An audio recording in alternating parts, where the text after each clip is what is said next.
दोस्तों, जब किसी के साथ अन्याय होता है तो मुझे बहुत बुरा लगता है, क्योंकि मेरा हृदय इतना कठोर नहीं है कि किसी से के साथ गलत होते हुए फिर देख कर मैं उसके साथ गलत करूं। और अदालत में लोग मुझसे कहते हैं कि मैडम, भावनाओं से अदालत नहीं चलती। लेकिन मैं उन भाइयों को ये भी बताना चाहती हूँ कि हम जिस ऊपर वाले को नहीं मानते, पढ़े लिखे लोग जिस ऊपर वाले को नहीं मानते हैं, गरीब व्यक्ति उस ऊपर वाले को मानता है और उस पर भरोसा करके ही वो आगे बढ़ता है। वो एक कहावत कहता है कि जो हमारे साथ जैसा करेगा भगवान उसके साथ वैसा करेगा, यानी जैसी करनी वैसी भरनी। लेकिन आज के समय में दोस्तों इसका जस्ट उल्टा है। जो व्यक्ति जैसा करता है वैसा भरता नहीं है, जो नहीं करता है वो भरता है। और एक गरीब व्यक्ति हर तरह से सताया जाता है। कहते हैं हर गरीब आदमी पे हर बड़ा आदमी भारी होता है। तो आज जो हमारे समाज में हो रहा है कि सत्य को चिल्ला चिल्ला कर साबित करना पड़ता है कि नहीं मैं सही हूँ, और फिर भी वो साबित नहीं कर पाता। साबित करते करते दम तोड़ देता है। और झूठ को कुछ भी साबित करने की ज़रूरत नहीं है, वो 1 मिनट में खुद को सही साबित कर देता है कि मैं सही हूँ और झूठ गलत है। लेकिन मैं उन लोगों को ये बता देना चाहती हूँ कि दूसरे की जगह खुद को भी रख के देख लेना चाहिए कि शायद हमारी बहन बेटी के साथ कोई ऐसी घटना होती तो क्या हम झूठ को सच बना करके मुलजिम को बरी करवा देते।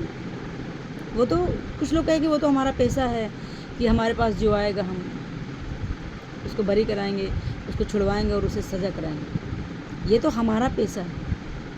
लेकिन न्यायालय, न्यायाधीश, भगवान, न्याय की मूर्ति, वो तो सब जानते हैं ना कि किसने अपराध किया है और किसने नहीं किया।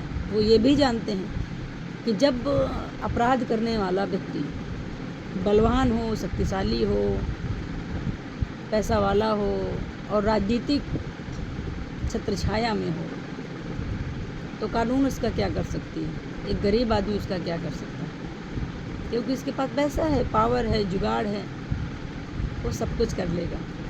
एक गरीब आदमी के पास अगर कुछ है तो वो 2 टाइम की रोजी रोटी, उसकी इज्जत और अपने माँ बाप की सेवा।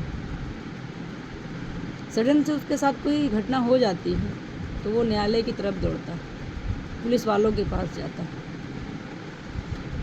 पुलिस वाले उसे इतना परेशान करते हैं कि उसकी कई दिन तक FIR नहीं लिखते। इधर ये एप्लीकेशन, वो एप्लीकेशन, इधर घुमाना उधर घुमाना।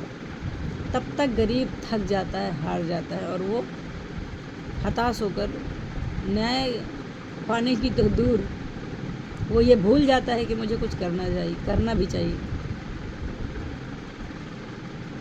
मेरी तो अपनी यही सोच है कि जो किसी के सर से उसके पिता का साया छीन ले, उसकी माँ का साया छीन ले, उसकी बहन की इज्जत को तार तार कर दे, हमें ऐसे मुलजिमानों के साथ कभी हमदर्दी नहीं बरतनी चाहिए। और कानून की ऐसी व्यवस्था देखकर मुझे तो बड़ा ताज्जुब लग रहा है कि जिस संविधान की बात हम करते हैं, क्या वास्तव में उस संविधान के उद्देश्य का एक भी पालन करते हैं। जिस संविधान का हम ढिंढोरा पीटते हैं, उस संविधान के बनाए हुए रास्ते पे क्या हम चलते हैं। जिन बड़े बड़े महापुरुषों की हम बात करते हैं, क्या उनके उद्देश्यों को हम अपने जीवन में फॉलो करते हैं। शायद कुछ लोग होंगे जो करते होंगे। आप ही बताइएगा दोस्तों, मेरी सोच सही है या गलत। मेरे हिसाब से तो गरीब को न्याय मिलना चाहिए। और अगर ऐसे ही मुलजिमानों को इतने गंभीर अपराध करने के बावजूद भी न्यायालय इसी तरह रियायत बरतता रहा और छोड़ता रहा, तो शायद हमारे समाज में आने वाले समय शायद कुछ अच्छा ना हो। और अब तो अधिवक्ता तक सुरक्षित नहीं है। मुलजिमानों के हौसले देखिए, लोग उनके घर में घुसकर उनकी हत्या कर रहे हैं और फिर भी कानून आँख में पट्टी बांधे बैठा हुआ है। जब इतने गंभीर अपराध करेंगे लोग और दो दिन, 10 दिन, 15 दिन, 1 महीने में छूट जाएंगे, तो उनके हौसले तो बुलंद होंगे ना दोस्तों। कभी कभी हम लोग कोर्ट में सुनते हैं, अरे यार बेल तो मिल ही जाएगी, जब 302 में मिल जाती है तो मिल ही जाएगी बेल। सोचिए अपने आप में कितनी शर्म की बात है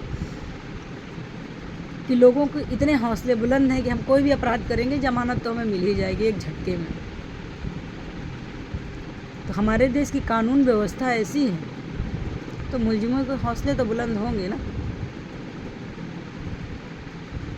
हो सकता है छोटी मुँह बड़ी बात वाली हो, लगे किसी को मेरी बात अच्छी ना लगे, लेकिन मेरे हिसाब से तो अगर किसी के साथ गलत हुआ है तो उन्हें न्याय मिलना चाहिए, और किसी को गलत फंसाया जा रहा है तो उनको छोड़ना भी चाहिए।